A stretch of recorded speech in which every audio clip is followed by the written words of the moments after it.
To all Aaha listeners, today it's a great privilege for me because I'm standing next to the International Minister of Development, Mr. Harjit Sajjan.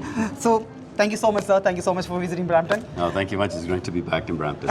Okay. So, sir, being a South Indian channel or a South Indian person representing South Indian people over here, recently we had a campaign from the Conservative Party, like Open Skies to Amritsar. Yes. So, what is your intent about that one? Like, do you think that will go and happen soon? In fact, actually, first of all, we've been advocating for this, and when two nations talking about air landing rights, this is something that we've been working on for some time. I know that Minister of Transportation, Omar Al-Gabra, has been working on it for some time. What happens is when agreements are made, the companies decide where they want those rights. Flights have increased. We are also expressing our desire so that we can have more direct flights to Amritsar and to other cities as well. Yeah, we can be even one to Cochin as well. Exactly. And the thing, so the reason I say Amritsar, because that's what people would do. But the thing is, we want to make sure that the Canadians who are from the different regions get more directly to those areas. And each nations, we have our own economic concerns where we want to have planes land and how that works, and so does India. And we have some really good conversations with them on that. It's something that we're working very hard towards. And I appreciate what the leader of the Conservative Party is saying. He doesn't have, a Prime Minister doesn't have the authority saying, we will have a direct flight over here, right? No, okay. Each nation has control over where flights land.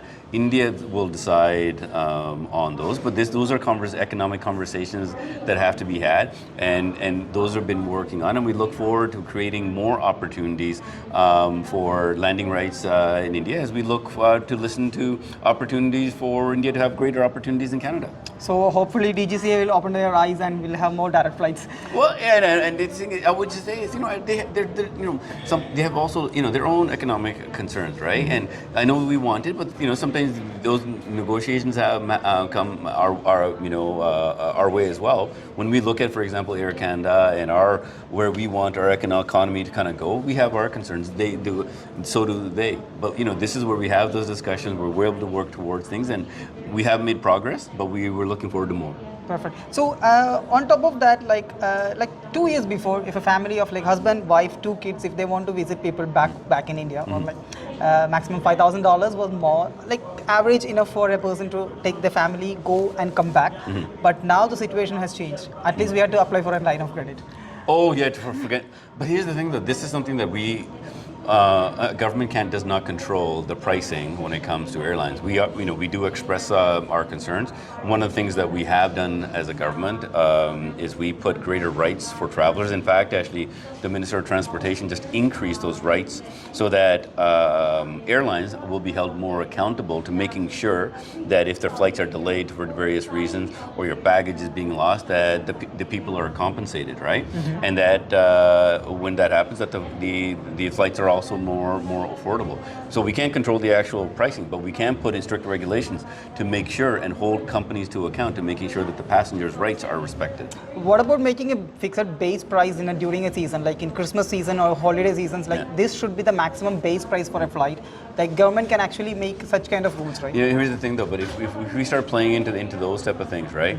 Well, what we get into is we're trying to regulate. At the end of the day, companies have to take a look at the various costs. What we want are reasonable costs, right? Sure. Because as you know, fuel fluctuates as well. Cost of maintenance goes up and down. Various things that happen. And what we don't want to do is take that flexibility away from companies. The reason our economies are successful because they're able to function in a way to look at supply and demand, and that has worked very well. What we want to do is how do we encourage making sure that the flight pricing is reasonable. But once you do this cap, we also run the risk of actually flights being canceled because they become too expensive. Because as you know, if a company can't make it more affordable, then can they keep flying? So this is the balance. What we as a government, what we need to focus on, we want to make sure that we focus on the rights of passengers, something that we have taken very seriously, and we encourage the airlines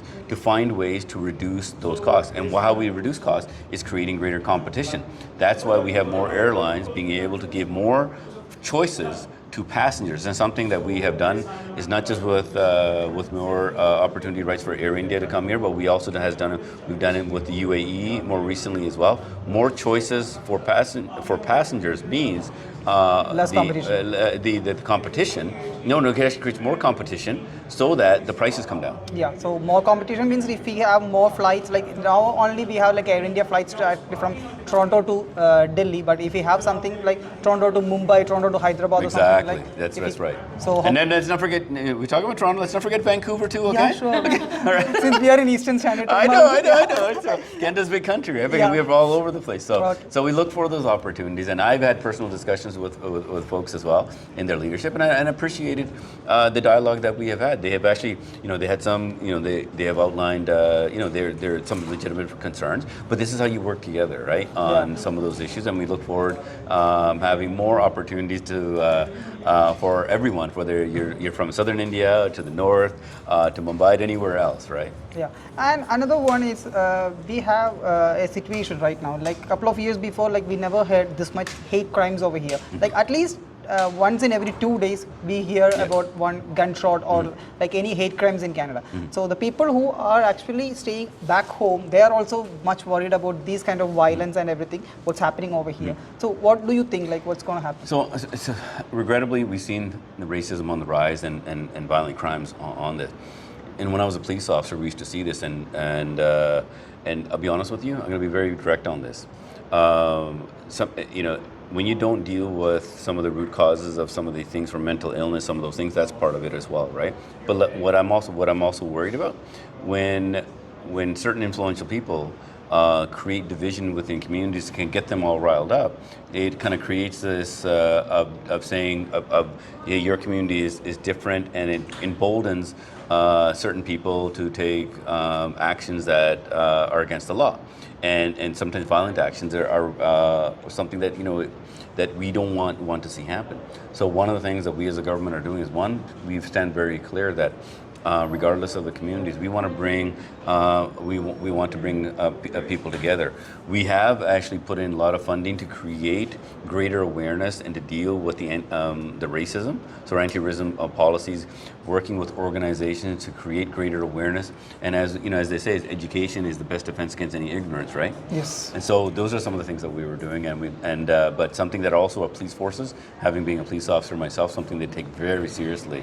And in fact, actually, just yet last night, I was with a friend of mine who I served with in the military in Afghanistan, and he's a police officer now, very proud of him, and he was talking about some of the things that they're doing right now here in the GTA. Okay, and also about the new international students or whoever is coming to Canada, what is your message to all those people? No, well, one thing is, seize the opportunity, study hard, get successful.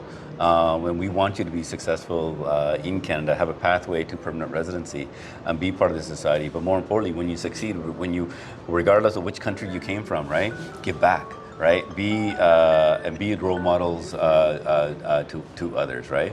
And I know in British Columbia, international students who are studying, we've actually increased their opportunity to work more as well.